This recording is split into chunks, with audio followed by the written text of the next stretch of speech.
So you don't have beliefs, they actually have you. And the biggest problem today in terms of you trying to materialize your reality is that you don't know what beliefs you actually have and they're running your life.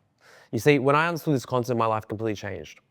For as long as I can remember, I wanted to build a $100 million brand. I wanted to find my dream partner, get married, have kids, and do all that. And I tried for like 10, 15 years. And I was just like hitting my head against the wall nonstop until I understood this concept. Everything changed. Within 1 year, I did $1 million in a single day in my business and met my dream wife and married her. And now I'm living my desired reality every single day. It's amazing. But it all stemmed from me understanding what beliefs I had internally that were running my life in sort of this invisible way. Because the beliefs that you have are just perceptions. They're not even true. What is true is whatever your subconscious mind believes to be true. That's what's true. And beliefs are just beliefs. But a lot of people think that whatever they believe is actually true. They're not. Beliefs are just beliefs. And there is infinity different options of beliefs.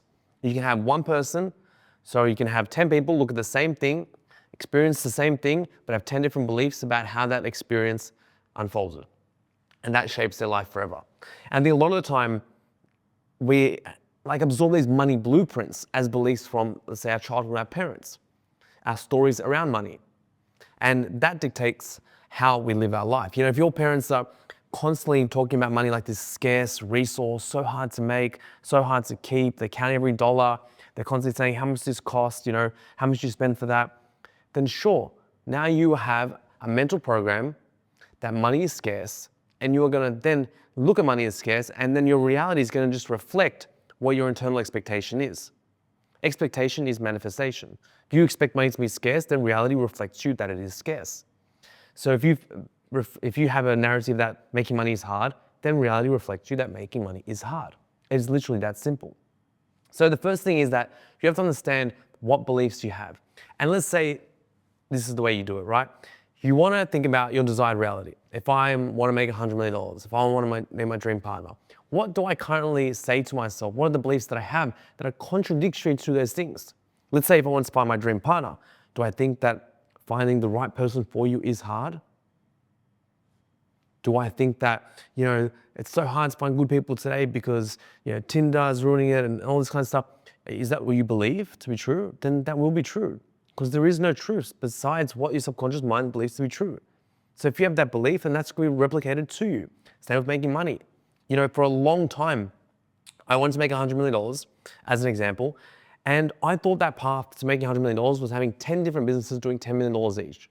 Why? Because no one that inside my circle of people, and obviously I started a business about 10, 15 years ago, before you probably exposed a lot of people on the internet, was that was like, yeah, it wasn't inconceivable to have one company doing $100 million until my agency helped one of my friends go from $4 to $250 million. And once I saw that he could do it, he unlocked the limiting belief that I had inside, and then I was able to create a $100 million brand in about 5 years' time. All because I removed that limiting belief because I saw it through him.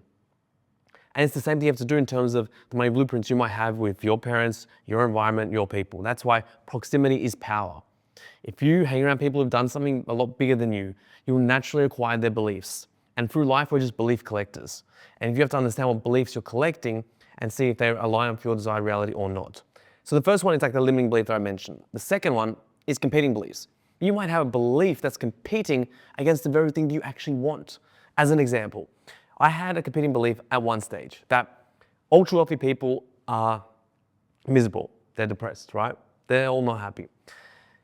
And the way that I do this now is like a 3-step process to like unravel belief, is that I first ask myself, how do I know this is actually true?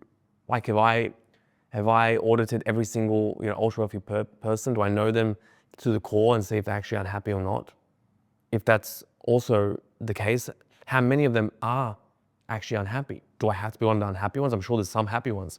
And I didn't have any tangible evidence of that being true. So that's first unlock. Second unlock is that when did I actually even start believing this to be true? And I take it back to an experience I had in Mykonos, meeting a billionaire. And I remember him telling me this story vividly. He bought this yacht for like $100 million, parked it in Monaco, looked to the right of him, and there was another yacht worth like $200 million. And at that point, he couldn't even enjoy the yacht that he worked so hard for and earned the $100 million yacht. It's insane. So he sold everything. He goes, I'm not playing this game anymore. I can't do it. I'm going to live on the beach, play guitar, and that's it. That's when I started assuming that competing belief from that one experience, that one antidote. The third part is what do I need to believe to be true in order to unlock that new belief? Like to have this competing belief removed that all rich people are fucking depressed. What do I need to believe to be true? Well, what if I made my money in a way that was so fulfilling and I was giving back and I was helping people and I just loved what I did so much. I didn't really care about the money. The money came as a byproduct because I know there's people out there that this is the reality for them. Well, then if that was true, then it was impossible that I would be miserable. So you see, that's a 3-step framework you have to use. But I'm telling you now, this belief is simply just an idea based on unlimited potential outcomes. The only problem is that the beliefs you currently have, you have unconsciously installed into your life. Unconsciously, and that is the biggest problem. Now you need to go back and consciously create the beliefs that are in alignment with your desired reality. Health, wealth, right? Relationships, whatever it might be, segmented all in those areas. Even with like losing weight, people have all these beliefs as to why they can't lose weight. Oh, it's my body type. Oh, I don't have access to certain peptide or this and that, whatever. You see it time and time again. And once you understand this will alter your frequency. If you alter your frequency, then you'll start altering the way you think about the world and whatever you think, because your external reality is just the effect. Whatever you think will actually change your reality as an artifact, because this is the cause here. So I hope that helped. Go back, write any beliefs that you have that are contradictory to you achieving desired reality, the limiting beliefs and also your competing beliefs. If you want, go ChatGPT, ask it to help you, prompt some questions, and then uncover them using that 3-step process I taught you. How do you know it to be true? What experience did you have that maybe led you to this? And the third one, what needs to be true for this belief to no longer be true? Hope that helped. Drop some comments below if you need anything else. I'll see you guys in the next one.